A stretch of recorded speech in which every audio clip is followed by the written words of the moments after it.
है, देखो हम कांग्रेसी हैं, लेकिन जब तुम बिहार के यहाँ आए ओम प्रकाश जी, तो हम ओम प्रकाश जानते हैं, पाटा पट्टी नहीं जानते हैं, हम तो कांग्रेसी है।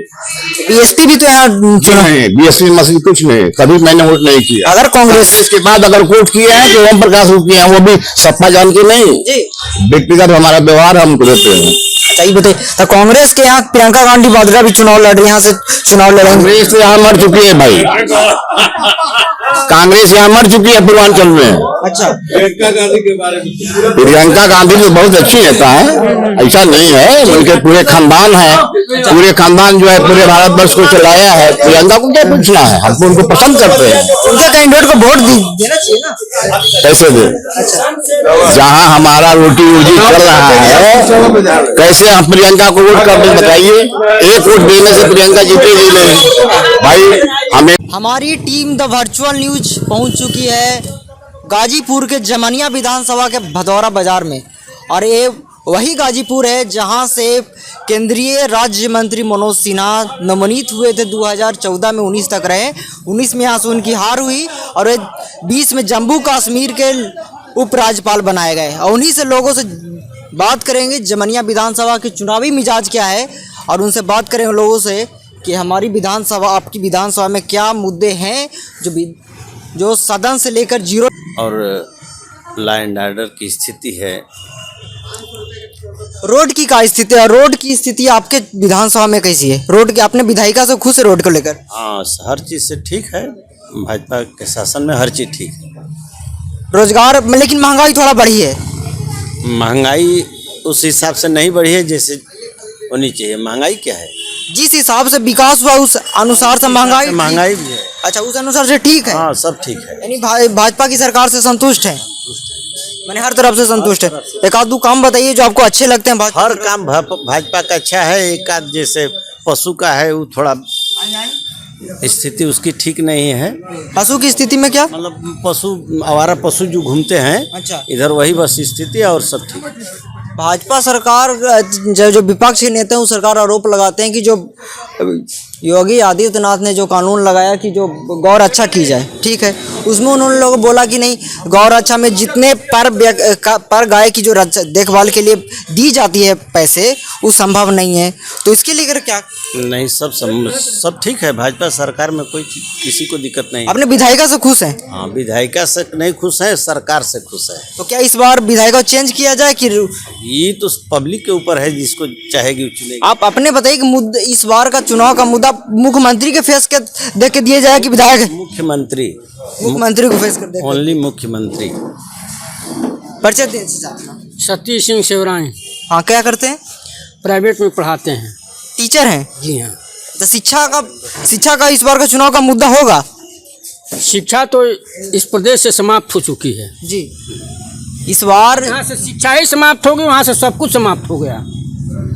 इस बार जब टीईटी के लोग, जो टीईटी के जो सुपर टेट की जो तैयारी कर रहे थे लोग, उन्होंने सब लोगों ने और सरकार को घेरा और विपक्ष के मुद्दों के तौर पर लिया कि सरकार बहाली नहीं निकाली। क्या सरकारी टीचर में बहाली नहीं मिल रही है तो इससे लोग आक्रोशित हैं? क्या शिक्षा व्यवस्था पर असर पड़ा है? शिक्षा व्यवस्था पर कुछ भी असर नहीं पड़ा है। पिछले सरकार और इस सरकार में शिक्षा व्यवस्था में क्या असर पड़ा? कोई अंतर नहीं है शिक्षा व्यवस्था में। तो सरकार क्या करेंगे? सरकार चेंज करेंगे, रहने देंगे?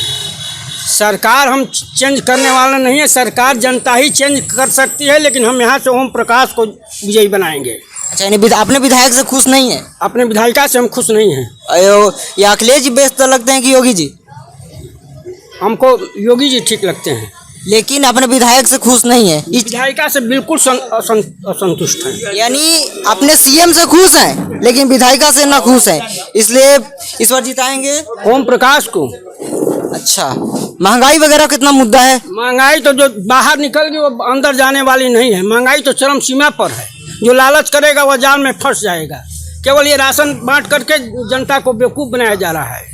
और स्वास्थ्य व्यवस्था ठीक है। स्वास्थ्य को लेकर संतुष्ट हैं? स्वास्थ्य को लेकर संतुष्ट। मेन समस्या है कि विधायकों का चेंज कर दिया जाए। तो काहे भाई कहा ना कि आप कोई काम होना चाहिए था आपके क्षेत्र में जो संतुष्ट हो जाते आप?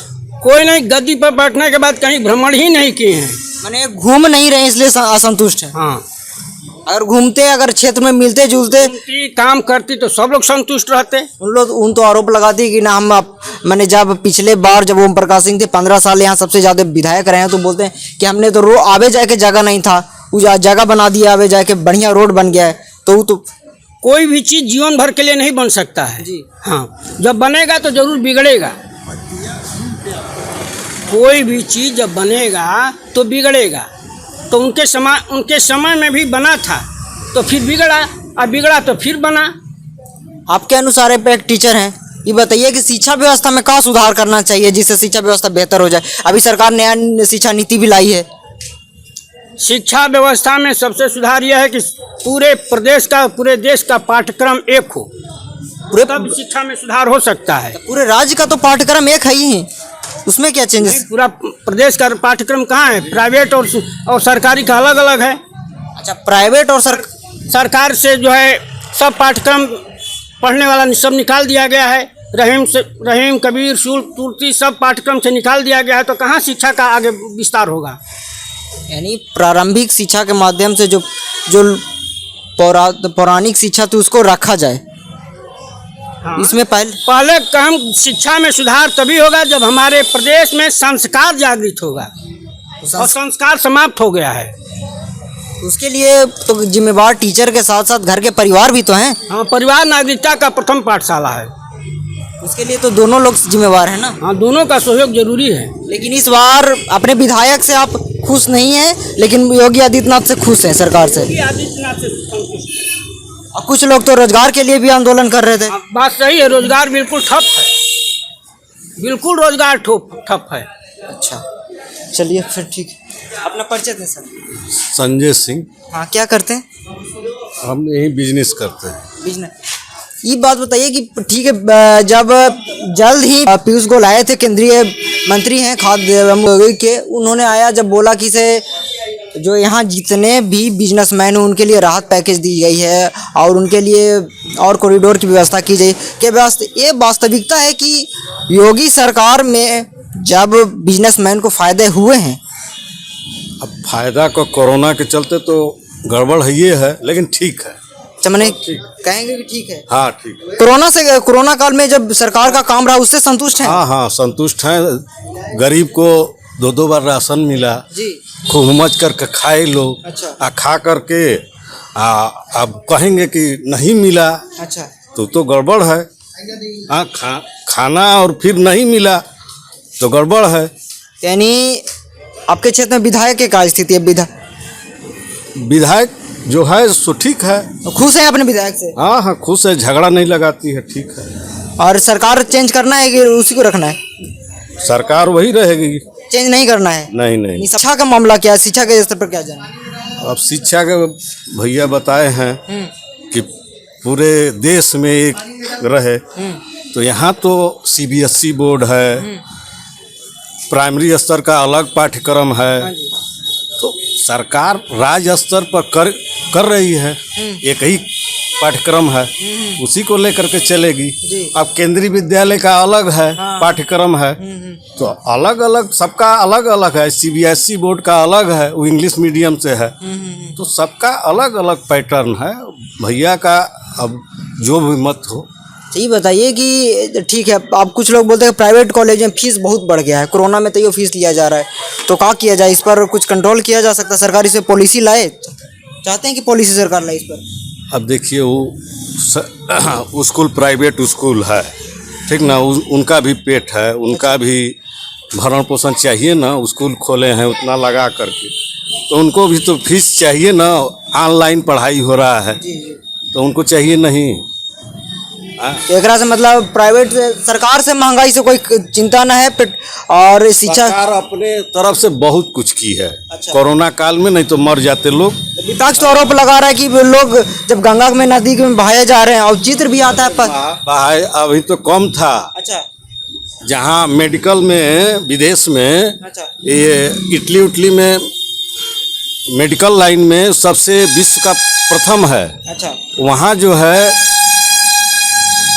ये इतना ज़्यादा मौत हुआ कि मैं ये करने के लिए, दफनाने के लिए जगह नहीं था। यहाँ तो मोदी के वजह से या इनके वजह से जितना जल्दी वैक्सीन आया, यही कांग्रेस रहती तो देखते आप 3 बरस से पहले नहीं आता वैक्सीन। कुछ लोग कहते हैं कि नहीं वैक्सीन तो आएंगे, तो कुछ लोग कहते हैं कि जो आरोप लगाते हैं कि वैक्सीन नहीं लेंगे मोदी, अब मोदी अपना प्रचार करें वैक्सीनेशन सर्टिफिकेट पर लेकर। जमाती हैं, अच्छा। जमाती आदमी वैक्सीन नहीं लेगा तो बहुत लोग हैं, कुछ राजनीति करते हैं, हाँ, कि मोदी का वैक्सीन है, ये है वो है, हाँ, वही लोग मरे भी हैं। ठीक है। सबसे पहले अपना परिचय दें सर। भानु प्रताप सिंह, का करते हैं? मैं किसान हूँ।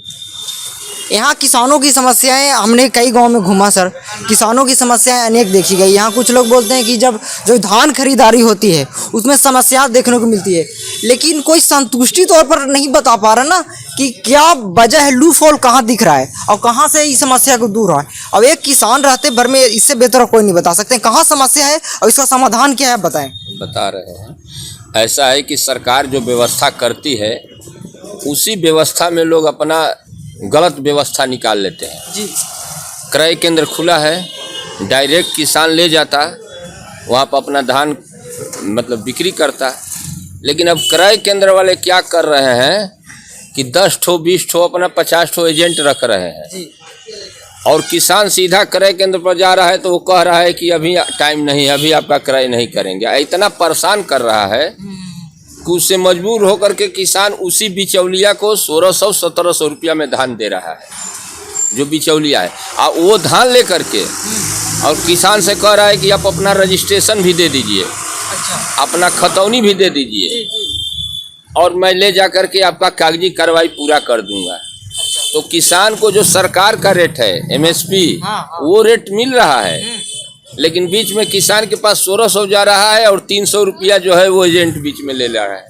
यानी समस्या यहाँ है ना लूफॉल कि एक बीच का जो दलाल लोग होते हैं, बिचौलिए लोग होते हैं, वो मेन कारण है कि आपके बीच के पैसे को खा जा रहे। अगर सरकारी रेट अगर 1900 रुपये है और अगर एक बिचौलिया किसी किसान से खरीद रहा है तो 1600 रुपये, तो प्लस रजिस्ट्रेशन भी ले रहा है, अरे उससे कागजात भी ले रहे हैं, ले रहे हैं कि आपका करवा देंगे, करवा देंगे। अब हो नहीं पा रहा है। तो पैसा आने में कितना समस्या है, कितना दिन में पैसा आ जाता है? पैसा तो आ जाता है लगभग कितना दिन में? अरे 10 दिन में, किसी का 15 दिन में, किसी का 12 दिन में, 1 महीना के अंदर पैसा आ जाता है। पैसा में सरकार की कोई कमी नहीं है, सरकार व्यवस्था ठीक किया है। जैसे उदाहरण स्वरूप सरकार ने शौचालय दिया, टीवी पर बता रहा है कि इतना लाख शौचालय मैंने बनवा दिया, बात समझिए, सरकार में कोई गड़बड़ी नहीं है, लेकिन उस शौचालय का कोई उपयोग गांव में नहीं हुआ। एजेंट बीच में पैसा खा गए, कहीं पर गड्ढा खोदा गया, कहीं कोठरी नहीं बना, कहीं कुछ नहीं बना और लूटपाट हुआ पैसा। वास्तव में गांव में शौचालय बना कहाँ है? इसका मतलब जनता जागरूक ना है, जो मानिए, हाँ, जनता जागरूक नहीं है। अगर जनता चार्ज, हाँ, कोई दबदबा वाला है वो लिया और गड्ढा कहीं खोदा, कहीं कुछ खोदा, पर नाम लिख करके और कागज में भर दिया, पैसा आ गया, 12,000 रुपया प्रति शौचालय आया, वो 5,000 6,000 का गड्ढा गुड्ढी खोद करके और बकिया पैसा अपने ले लिया। तो इसमें सरकार की क्या कमी है? सरकार तो 12,000 प्रति शौचालय के लिए दिया ही है और उसी आंकड़ा को सरकार टीवी पर बोल रही है, लेकिन वो स्थिति वास्तव में गाँव में है नहीं।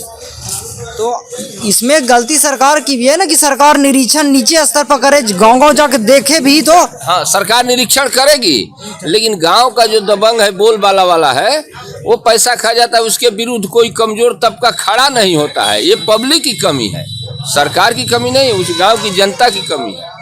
दूसरी बात आपने बताया कि जो पैक्स की जो समस्या है वो भारी मात्रा में, तो अगर समाधान कैसे किया जाए उस पर बात किया जाए।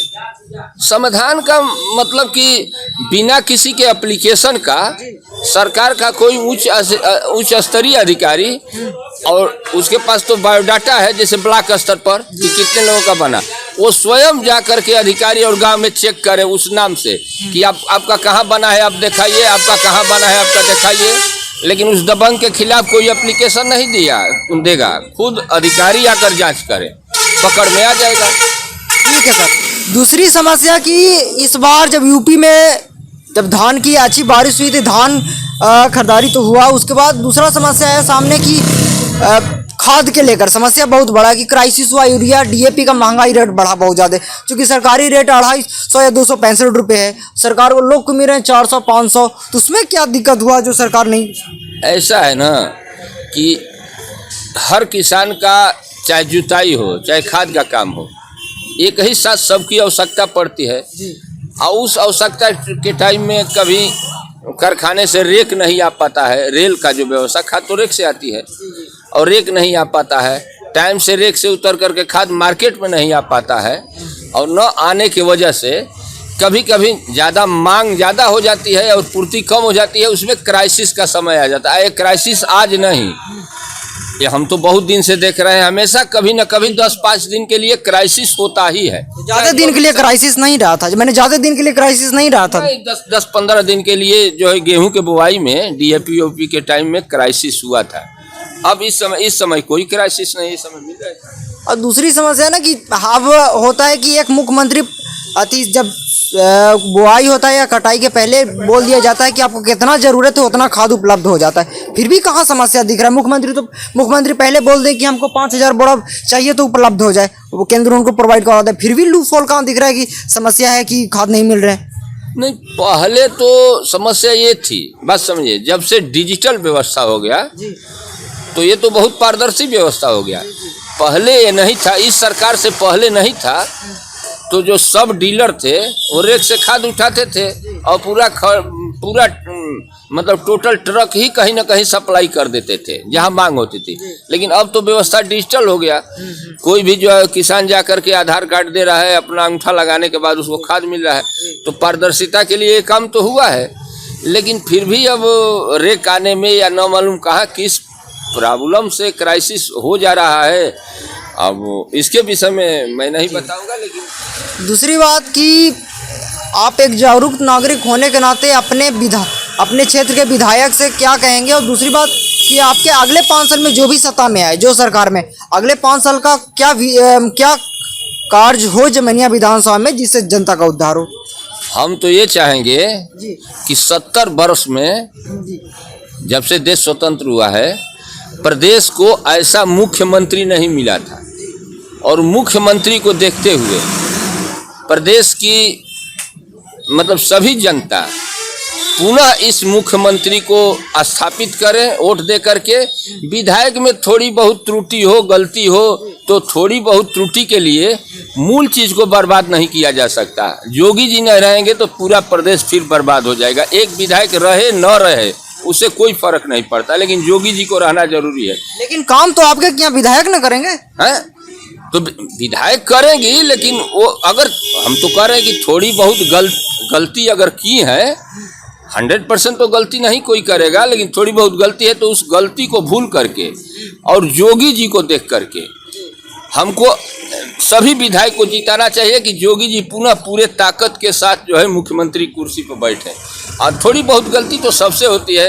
मान जाइए कि किसान आंदोलन था, सरकार ने गलती किया था, 1 साल आंदोलन चला, नहीं चलना चाहिए था। अंत में चुनाव आया तो प्रधानमंत्री जी हाथ जोड़ करके और कहे कि मुझे गलती हो गई, समझाने में मैं असफल रहा, इसलिए मैं वापस करता हूँ। पहले ही वापस हो गया होता। तो ये बताइए कि जो ठीक है एमएसपी को जो सरकार ने वापस लिया, प्रधानमंत्री ने आकर हाथ जोड़ कहा कि इतना समस्या है, दिक्कत हुआ, 600 कुछ किसान भी मारे गए, तो उसमें क्या समस्या हुआ? अब मैंने ये बताइए कि एमएसपी के सपोर्ट में है कि मैंने क्या दिक्कत हुआ था उसमें? ऐसा है कि प्रधानमंत्री मोदी जी का जो भी वेट को अधिकार मिले क्रय करने के लिए, तो एमएसपी से अगर अधिक दाम पर किसान का क्रय कर लेता है कोई कंपनी, तो उससे तो किसान को फायदा होता है। उदाहरण स्वरूप सरकार रोडवेज बस चलाती है, चला रही है ना, तो जो आंदोलन कर रहा था वो तो आंदोलन करे कि एक भी प्राइवेट बस नहीं चलना चाहिए, सिर्फ सरकारी चलना चाहिए। वो आंदोलन करे कि प्राइवेट हॉस्पिटल नहीं होना चाहिए, सिर्फ सरकारी होना चाहिए। तो क्या सरकारी हॉस्पिटल से, सरकारी रोडवेज बस से इस जनता का लोड संभल पाएगा? इसलिए समानांतर में सरकार का भी व्यवस्था रहे और समानांतर में प्राइवेट का भी व्यवस्था रहे, जैसे कि आम जनमानस को सुविधा मिलेगी। तो किसान लोग तो यही बोल रहे थे ना कि ठीक है, आप मान रहे हैं कि एक प्राइवेट भी हो, सरकारी एमएसपी भी रहे, लेकिन आप संशोधन करके इस बिल को साफा दिखा देना, बिल में लिख दें कि ठीक है ये भी रहेगी एमएसपी और प्राइवेट भी संस्थाएं साथ पहले चलेगी। लिखा ही गया था तो नाराज कहाँ है भाई? सब नाराज है, ना समझी इसीलिए नाराज है कि जो 2000 रुपया सरकारी रेट है और वो नाराज थे कि 1600 रुपया में लेंगे और सरकार के घर में 2000 में बेचेंगे, 400 रुपया मुझे लाभ होगा, इसी लाभ के लिए नाराज थे और किस लिए नाराज थे। धन्यवाद। और ये 400 रुपया लाभ नहीं मिलेगा अगर प्राइवेट आ जाएगी। हमारे घर पर जाकर धान 2000 का रेट है 2400 में खरीदेगी तो हम 2400 में उसको दे देंगे, अपने घर पर दे देंगे, काहे लिए 1600 में देंगे। तो बताइए कि 2400 मिलेगा, अब 1600 मिल रहा है। कम से कम 90% किसान 1600 रुपया कुंटल धान बेचे हैं, जबकि रेट है 2000 रुपया। 2000 रुपये, जी। 400 रुपया माइनस किसान का नुकसान हुआ है और मजबूर होकर दिया है। धान सड़ गया, जम गया, अभी भी धान किसान के पास है। तो बिचौलियों की दिक्कत में ना फंसा मामला। तो इसीलिए आंदोलन हुआ कि बिचौलिया में रहेंगे हमारे आदमी और लूटपाट करेंगे, इसीलिए आंदोलन हुआ। ठीक है सर। रणजीत सिंह क्या करते हैं सर? LIC के एजेंट हैं। अच्छा, पिछले दिनों हमने सुना कि भारत सरकार का जो LIC का जो व्यवस्था उसमें पहले पूर्ण रूप से सरकारी थी, अब सरकार ने कुछ हिस्सा बेच दिया और सरकार पर कई लोग आरोप भी लगा रहे हैं कि सरकार सरकारी कंपनियों को बेच रही है, प्राइवेटाइजेशन कर रही है, सरकारी रोजगार पर खतरा है। अब LIC को भी डिवाइड कर दिया गया। कहाँ समस्या हुआ कि LIC को भी बांटना पड़ गया? अब इससे एक एजेंट और एक जो खाता धारक है LIC का, उस पर क्या फर्क पड़ेगा इसको लेकर? नहीं, कुछ माहौल ऐसा समझ में आ रहा है कि सरकार के पास पैसे की कमी है, इसलिए कोरोना काल भी चल रहा है, इसमें भी पैसे की कमी हुई है, तो इसलिए सरकार कुछ अपना संसाधन जुटाने के लिए कर रही है ऐसा प्रयास, लेकिन इसका कोई असर नहीं पड़ने वाला है। एक खाता धारक पर असर नहीं पड़ेगा। और जो सरकार, कुछ लोग कह रहे हैं कि सरकारी जो कंपनियां और बिक रही है उस पर रोजगार पर असर पड़ रहा है और रियल में पड़ रहा है कि लोग प्राइवेट सरकारी नौकरी के पीछे भाग रहे हैं, तो असर दिख रहा है। तो क्या सरकारी कंपनियों को बेचना आपके हिसाब से क्या कैसा होना चाहिए? क्या इसमें कुछ अलग चेंजेस होना चाहिए या वही रहे तो सही है? नहीं, सरकारी कंपनियों को जो घाटे में चल रही है उनको बेच दे, अलग बात है, लेकिन जो फायदे में है उनको नहीं बेचना चाहिए। जो सरकारी कंपनियां घाटे में उसको हटा दे कर दे, लेकिन सही तो सरकार का भी कर्तव्य बनता है ना कि सरकारी कंपनियां जो घाटे में उसको फायदे में लेकर चले, अपने पॉलिसी बदले, काम करे ओकरा पर। अगर सरकार से संभव तो कर ले, नहीं संभव है तो घाटे वाली कंपनियों को बेचे। हमारे कहने का मतलब। रेलवे की स्थिति में क्या कहेंगे? रेलवे को तो फायदेमंद में स्थिति है, फिर भी रेलवे को कुछ हिस्सा डिवाइड किया जाए। रेलवे में अफरा तफरी लोग में है कि रेलवे को बेचा जा रहा है, ओकरा पर क्या कहेंगे आप? अब उसके संबंध में हम कुछ नहीं कह पाएंगे, इसलिए कि हमको उस मामले में बहुत जानकारी नहीं है। अच्छा, ये बताइए कि अपने क्षेत्र के जो विधायक हैं सुनीता सिंह, वो कहती हैं कि हमने पिछले 5 साल में रोड का जाल बिछा दिया जमैनिया विधानसभा में। पिछले जब उससे पहले रोड की चलने की भी दिक्कत समस्या होती थी, तो क्या बहुत सच है कि रोड की स्थिति सुधरी है? रोड की स्थिति सुधरी है, जमैनिया में रोड की स्थिति सुधरी है। अच्छा, पहले के अपेक्षा सुधर गई? हाँ, पहले के अपेक्षा। और अगर बात करें और स्वास्थ्य व्यवस्था को लेकर, स्वास्थ्य व्यवस्था में अभी भी कई जगह हमने जब हम लोग हमारी टीम घूम रही थी गाँव में, तो कुछ जगह बिल्डिंग दिखे हमें, कहीं कहीं ऐसा हुआ कि एक लोग मिले, एक डॉक्टर मिले, एक अस्पताल मिले, तो वहाँ उसमें तो भी लूप होल दिख रहा है। कोरोना के बाद इतना भर्ती भी खाली है। यूपी में अगर बात किया जाए तो सरकारी डाटा कहता है कि 28 लाख सीट खाली है, बाकी कम से कम अच्छे खासे सीट स्वास्थ्य विभाग में भी खाली है। तो स्वास्थ्य व्यवस्था को लेकर क्या कहेंगे? स्वास्थ्य व्यवस्था में तो सुधार होना चाहिए। हाँ, जितना सुधार अपेक्षित है उतना हो नहीं रहा है। डॉक्टर भी नहीं है या डॉक्टर प्राइवेट प्रैक्टिस में भाग रहे हैं। हाँ, इसलिए स्वास्थ्य व्यवस्था में सुधार होना चाहिए। महंगाई कितना बड़ा असर होगा इस चुनाव में? महंगाई का बहुत कुछ खास असर नहीं पड़ने वाला है। जातिगत मुद्दे इस चुनाव में पहले की तरह हावी रहेंगे। हिंदुत्व कितना बड़ा मुद्दा हो सकता है इस चुनाव में? अब इस क्षेत्र में तो नहीं है बहुत बड़ा मुद्दा ये, लेकिन हिंदुत्व का मुद्दा इस आसपास क्षेत्र में ना है। नहीं, इस क्षेत्र में नहीं है, लेकिन जातिवाद असर करेगा। जातिवाद असर करेगा। अपना परिचय दीजिए दादाजी। मैं जयकरण सिंह कुशवाहा दौकली जी, भदौरा ब्लॉक में। क्या करते हैं? मैं सिलाई का काम करता हूँ। सिलाई मैंने सिलाई बुनाई जो भाई टेलर मास्टर हैं जी। अब थोड़ा मोड़ा खेती कर लेते हैं। अच्छा ये बताइए, जब ठीक है कोरोना काल में आपके जो बिजनेस है, जो आप काम करते हो, अगर पर असर पड़ा है? एक बात मैं पूछ रहा हूँ आपसे, जी क्या वजह है कि जब चुनाव करीब आया है, सर पर मर रहा है चुनाव, तो आप लोग समीक्षा कर रहे हैं? वजह क्या है? वजह ही है कि जब चुनाव के माहौल आता है तो चुनाव में लोगों की भावना जानती है कि उनका मुद्दा क्या है और क्या चाहते हैं अपने सरकार से। जी इससे आज से 6 महीना पहले आप लोगों को ये नजर नहीं आती थी कि पब्लिक क्या सोच रही है, पब्लिक को क्या चाहिए? पब्लिक जब मूड होता है ना, जब पब्लिक जब कब जागरूक होता है। हमारी बात को पहले जवाब दीजिएगा। इससे 6 महीना पहले आप क्यों नहीं सर्वे किया कि पब्लिक को क्या दुख है, क्या तकलीफ है, पब्लिक क्यों घबराई हुई है, क्या उसको चाहिए, उसको स्वास्थ्य चाहिए कि नहीं चाहिए, दवा चाहिए कि नहीं, अच्छे डॉक्टर चाहिए कि नहीं? कोरोना काल में तो बहुत से लोग पैसे के अभाव में ये बनारस जाते जाते बीच में मर गए। लोग तो रिपोर्टिंग कर रहे कोई थे। सुविधा नहीं। जी ये आपके क्षेत्र, लोकल क्षेत्र में? हाँ, अच्छा अस्पताल बना, कोई डॉक्टर है, ना कोई वैक्सीन है, और ना कोई क्या नाम है कि वो ऑक्सीजन है। ऑक्सीजन के अभाव में बहुत से लोग मर गए।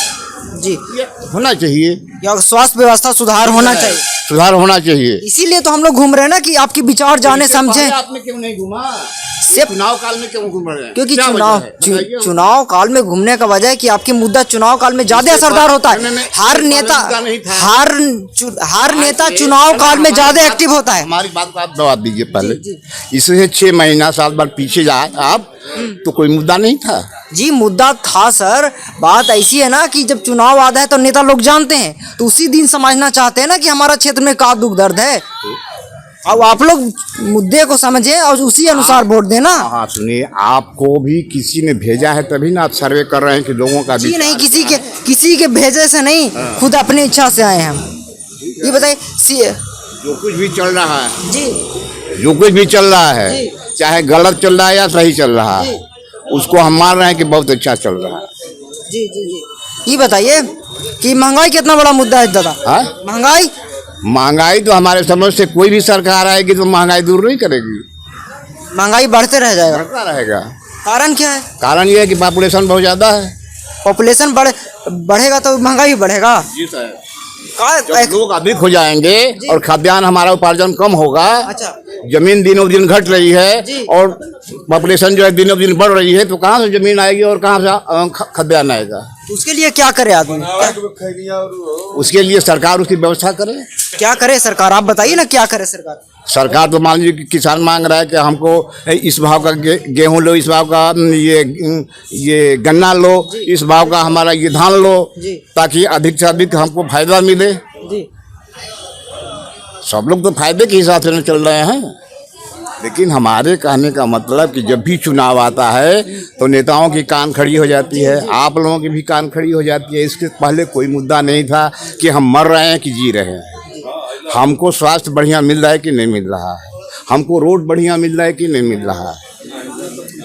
ये बताइए कि अति जो गैस मिलता है सरकार, जो सरकारी जो गैस मिला है वो मिला है तो?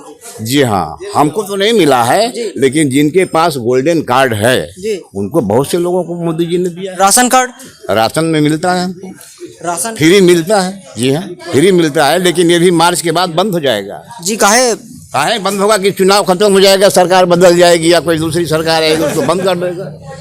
क्या बात है? ये बात है। क्यों ऐसा किया गया कि मार्च तक देंगे? इसके माने कि मार्च में फाइनल है उत्तर प्रदेश का चुनाव, चाहे हरियाणा का चुनाव, चाहे कहीं का चुनाव।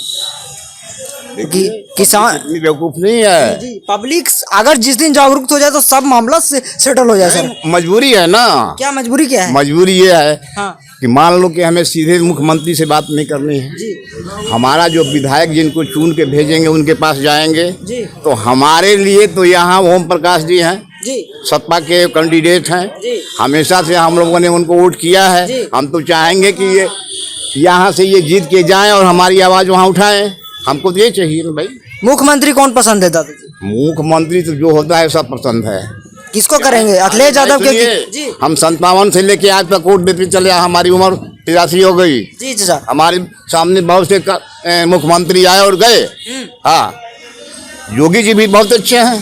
जी बहुत अच्छे हैं। अखिलेश यादव? अखिलेश भी अपने जमाने में जो कुछ भी किए हैं ठीक ही किए हैं। अच्छा, तो इस बार कहाँ वोट कहाँ स्थिति मैंने इस बार कहाँ माहौल है अपने क्षेत्र के?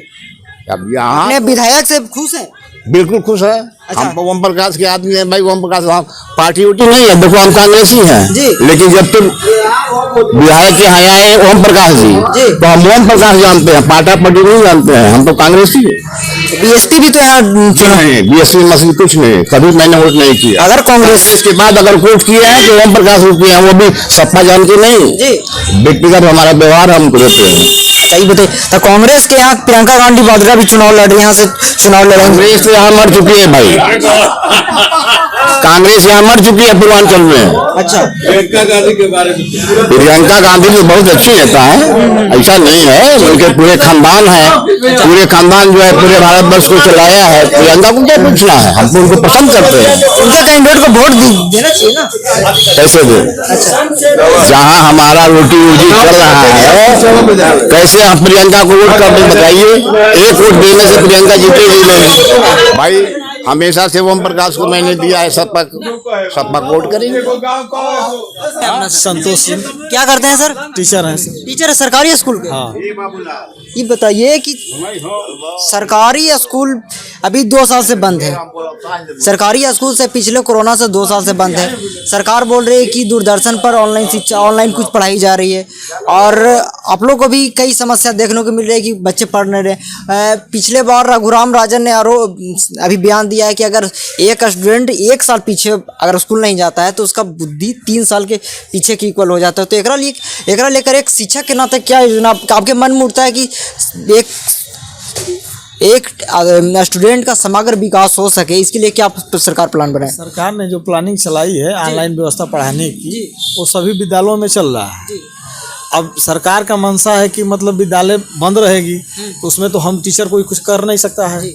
विद्यालय बंद है, ऑनलाइन की व्यवस्था की है सरकार, सभी जगह ऑनलाइन व्यवस्था चल रही है।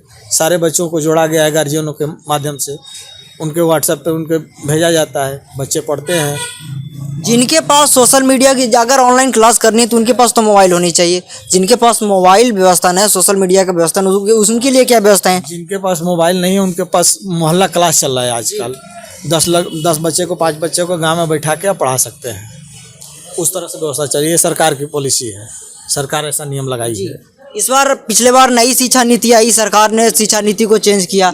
सरकार की शिक्षा नीति क्या सही है, उसमें क्या कुछ देखने लायक है और क्या कुछ बदलाव करने चाहिए आपको? सरकार की जो शिक्षा नीति है उसमें बहुत बढ़िया भी की है और कुछ सही भी नहीं है, कुछ बहुत बढ़िया भी है। तो उसमें सही नहीं है क्या, कहाँ दिक्कत हुआ सरकार? अब जैसे कि कोरोना चल रहा है इस समय महामारी, जी, तो कोरोना का डोज अगर बच्चों को लग जाता तो विद्यालय खुलता। अभी मान लीजिए सारे विद्यालय बंद है। जैसे 15 साल से ऊपर बच्चों को कोरोना का टीका लग गया, उनको विद्यालय खोल देना चाहिए। जो छोटे बच्चे हैं उनका नहीं लगा, उनका विद्यालय नहीं खोलना चाहिए। ये सरकार की मतलब लापरवाही है। सरकार इसके लिए ही करे कि अपना सरकार लापरवाही को हटाए और 15 साल के ऊपर बच्चों को कोरोना वैक्सीनेशन करवा दे। और तो प्राइमरी मिडिल का ये है, इसको तो बंद कर दी, ठीक है, कोरोना नहीं लगा है, लेकिन जो high school, inter college, degree college बंद करती है सरकार, ये गलत काम कर रही है। जब वैक्सीनेशन हो गया तो विद्यालय खोलना चाहिए, उसमें ज़्यादा बच्चों का नुकसान हो रहा है। और एक इस बार आप टीचर हैं, अब एक घर की समग्र आपको चलाने के लिए महंगाई कितना बड़ा मुद्दा हो सकता है, शिक्षा, स्वास्थ्य, क्या सबसे हेडलाइट मुद्दा इस बार चुनाव में रहेगा? यूपी के चुनाव में महंगाई, कोई भी सरकार आएगी न रुका है न रुकेगा। चुनाव जैसे ही बीतेगा फिर महंगाई बढ़ेगी। ये चुनाव जब जब होता है देश में तब तब सरकार के ऊपर बोझ पड़ती है और महंगाई बढ़ती है। इसमें ना सरकार घटा सकती है और ना रोक सकती है, उसको बढ़ना ही है। स्वास्थ्य को लेकर कहाँ स्थिति है? स्वास्थ्य को लेकर तो देख ही रहे हैं, कोरोना महामारी चल रहा है, सभी लोग डैमेज हैं। स्वास्थ्य में क्या कहा जाए? नहीं, पिछले बार जब सुनीता सिंह की इंटरव्यू लिया, सुनीता सिंह ने बोला कि पिछले बार जब देखते थे हम तो भवन बन गए हैं, डॉक्टर उपस्थित नहीं है, तो डॉक्टर को अब डिप्लॉय किया गया। बाकी बोले कि हम बड़ी काम किए हैं कि 24 घंटा हम फ़ोन पर रहते थे, लोगों से मिलते थे। तो ये बताइए कि अपने विधायक से संतुष्ट हैं, उनकी बात सही है? नहीं, विधायक की बात कर रहे हैं तो हम लोग तो भाई ओम प्रकाश वाले हैं। ओम प्रकाश जी को वोट देते हैं, ओम प्रकाश जी को वोट देंगे। इस बार उनको वोट दिए हैं, वो समझें कि विधायक जी अच्छी काम कर रही हैं कि खराब काम कर रही हैं। हम लोग तो विपक्षी हैं तो विपक्ष की तरह बात करेंगे। पिछले बार जब अथी हुआ कि इस बार कुछ लोगों ने बोला कि इस बार का जो चुनाव हुआ, पिछले बार जो चुनाव ओबीसी का जो वोट था सब कुछ शिफ्ट हुआ हिंदुत्व के नाम पर बीजेपी की तरफ। क्या इस बार जो शिफ्टिंग का जो मामला खेल खेला जाता है यूपी लखनऊ में और दिल्ली में कि ये वोट इधर शिफ्ट होगा, ये वोट इधर शिफ्ट होगा, क्या हिंदुत्व कितना बड़ा फैक्टर होगा और जातिवाद कितना बड़ा फैक्टर होगा अपने क्षेत्र में? नहीं हम बता रहे हैं। अब उस तरह से देखेंगे तो यहाँ तो ठाकुरों की संख्या सबसे कम है। ओम प्रकाश सिंह 6 बार विधायक रहे हैं, 1 बार सांसद रहे हैं, तो जातिवाद पे मत जाइए। जो बढ़िया कैंडिडेट होगा वो चुनाव जीतेगा। ओम प्रकाश सिंह चुनाव इस बार जीत रहे हैं। और अगर ठीक है कि जातिवाद असर नहीं कराए, हिंदुत्व का क्या मामला है? बीजेपी ने सब हिंदुत्व को लेकर तो बीजेपी की बात है, हिंदुत्व क्या हिंदुत्व खाली हिंदुओं को काम कर रही है बीजेपी? मुसलमानों का राशन नहीं दे रही है, मुसलमानों को पैसा नहीं दे रही है। तो उनका एक वोट लेने का तरीका है कि हिंदुत्व ये कौन सा मतलब है? जब सबको कर रहे हैं तो 80 और 20 का मतलब क्या निकला, आप ही बताइए। जब सबको हर काम सुविधा दे रही है तो फिर ये कहने का मतलब क्या है? हिंदू और मुसलमान माने क्या होता है? इसका मतलब है कि यह भावना वोट बैंक के लिए माने आधारभूत भावना नहीं बनेगी। नहीं, एकदम नहीं बनेगी। इस बार की भावना बनेगी क्या? भावना बनेगी, देखिए अपनी अपनी सोच है, जो जिसको मान लीजिए लाइक करे। लेकिन यहाँ ओम प्रकाश जी को जीतना बहुत जरूरी है। कारण क्या सर? वो बहुत जितना काम किया है शायद उतना ना कोई कर पाएगा ना कोई सोचेगा उतना। तो पिछले बार तो जो भाजपा वाले हैं, जो सुनीता सिंह के जो सपोर्टर हैं, चाहे सुनीता सिंह ने बताया कि पिछले बार जब जाते थे तो रोड की बड़ी समस्या थी, रोड की व्यवस्था सब ठीक करवा। ओम प्रकाश जी ही बनवाए हैं ना। ये तो बोलते हैं कि हम बनवाए। ये कौन सा रोड? ये रोड देख लीजिए, आप आए हैं चल के तो ये ओम प्रकाश जी का देन है। ओम प्रकाश जी के कार्यकाल में 10 किलोमीटर ये रोड बन गया था। ये क्षेत्र जो है गंगा बीजेपी तो दूसरे को कामों को हमेशा कहती है कि हमारा काम है, हमारा काम है। अभी यहाँ सब लोग भाई लोग बैठे हैं, पूछ लीजिए कि किसके सरकार में काम लगा था इस रोड पे। अपना परिचय देना चाहते हैं? रमाकांत राय बसु का। क्या करते हैं सर? बस किसानी में, आर्मी से रिटायर होकर किसानी। आप आर्मी से रिटायर होकर किसानी करते हैं? देश सेवा में कहीं अभी हूँ मैं। तो किसानी के आप आर्मी बैकग्राउंड से हैं, आप आर्मी से काम करते हैं, तो बीजेपी राष्ट्रवाद को लेकर चलती है कि राष्ट्रवाद को लेकर चला, फिर भी चीन में जो समस्याएं लूफहोल दिख गई, तो क्या समस्या है कि राष्ट्रवाद इस चुनाव में फैक्टर रहेगा? बिल्कुल रहेगा, राष्ट्रवाद रहेगा। राष्ट्रवाद में एक बीजेपी के अलावा कोई पार्टी नहीं है जो राष्ट्रवाद को लेकर चले। हाँ बिल्कुल। और किसानी करते तो किसानी में किसान भी बिल्कुल खुशहाल है। किसान के ग्राउंड पर आमदनी दूना किया है। तो लोग तो बोलते हैं नहीं कि आमदनी दुगनी हुई है। दीजिए ना, उनको बोलने दीजिए। क्या आपकी आमदनी दुगनी हुई है? दुगना किया है जी, आपकी आमदनी दुगनी हुई? हाँ बिल्कुल हुआ है। कैसे बताएं कैसे? धान का तुरंत पेमेंट कराना, तू इतने क्रय केंद्र खुलवा देना, गेहूं का क्रय केंद्र खुलवा, हर चीज का 2000 के गेहूं। महंगाई का थोड़ा सा बढ़िया। कोरोना के एक परिवार में अगर एक आदमी बीमार हो जाता है तो तबाह मच जाता है। पूरा देश को देखा है उसने, और इसके दौरान भी विकास हुआ है। तो सरकार ने, विपक्ष लोग तो आरोप लगा रहे हैं ना, चाहे रियलिटी भी है कि विपक्ष का काम ही है, वो तो जातिगत फले हैं वो। अच्छा, आरोप की गंगा में लाशों को बहाया गया, जगह नहीं था। कहीं नहीं लाशों को जाया गया, सब बिल्कुल सही हुआ। जितना व्यवस्था था बहुत टंच था व्यवस्था। ये बताइए। अच्छा ठीक है। अच्छा ये बताइए, चीन के मुद्दा पर सरकार घेर रही है, विपक्ष घेर रहा है, तो इसमें क्या करना चाहिए, क्या दिक्कत हुआ? विपक्ष के पास कोई आज तक मुद्दा ही नहीं है जी। वो बेफालतू की बात करते हैं। राफेल का मुद्दा उठाए, उसमें भी फेल। अच्छा। वो तो उनके अलावा कोई मुद्दा ही नहीं है, समझ गए ना। विपक्ष जो है पहले थी, पहले की सरकार राजीव गांधी से पहले जो है ठीक थी कर। इसके बाद जितने आए क्षेत्रीय पार्टियां पनपी और उनका कान अटती गई। और जो है वो पूरा भ्रष्टाचार और घोटाला हुआ है। हाँ, कांग्रेस खत्म है। तो विपक्ष ठीक है, विपक्ष हो या ना, लेकिन अगर सत्य मजबूत होना जरूरी है। सरकार को चलाने के लिए जो है विपक्ष का भी मजबूत होना जरूरी है, लेकिन विपक्ष है नहीं, नाम का भी नहीं है। तो ये बताइए कि चीन वाला जो मामला हुआ, कि चीन वाला अभी भी देखे जा रहे हैं, जो आरोप लगाए जा रहे हैं कि लगाने दीजिए ना। जितना जो है मोदी जी ने उनको, मोदी जी से वो दहशत में हो गए, और जो भी निर्णय ले रही है सरकार बिल्कुल सही ले रही है। हम लोग आर्मी में रहे हैं, आर्मी का जो अटल बिहारी वाजपेयी ने जितना हौसला बुलंद कर दिया, उसी तरह से मोदी जी ने हौसला बुलंद किया है। आर्मी जो बिल्कुल खुश है। आर्मी खुश है सर? बिल्कुल, आज की डेट में बहुत कुछ दे रहा है। पिछले बार, आज के 4 दिन पहले रेलवे में बेरोजगारी का मामला बहुत बढ़ गया, उसको लेकर क्या करें? बेरोजगारी कहीं नहीं हुई है, कहीं कुछ नहीं, सब मामला ठीक। हाँ बिल्कुल। अपन विधायक से इस बार सरकार चेंज करेगा, माने कि वही रखना है? विधायक जो है वो ठीक है, विधायक अब पहली बार थी, अभी इस बार थोड़ा बहुत नाराजगी जनता में होगी तो कहीं न कहीं से कुछ उसको दुरुस्त कर लिया जाएगा। लेकिन अभी ठीक है। मुख्यमंत्री हाँ, वो सुनीता सिंह है। चाचा जी ने बताया कि लोकतंत्र को अगर लोकतंत्र को मजबूत करना है तो विपक्ष का मजबूत होना जरूरी है, क्योंकि जनता की आवाज़ सत्ता पक्ष जितनी काम करती है उससे ज़्यादा सरकार को आईना दिखाने का काम विपक्ष करती है। तो विपक्ष को मजबूत होना एक देश के लिए, एक सच्चे लोकतंत्र के लिए ज़रूरी है। आप देख रहे थे the virtual news 24, camera person Ramashish के साथ मैं अंकुल कुमार, धन्यवाद।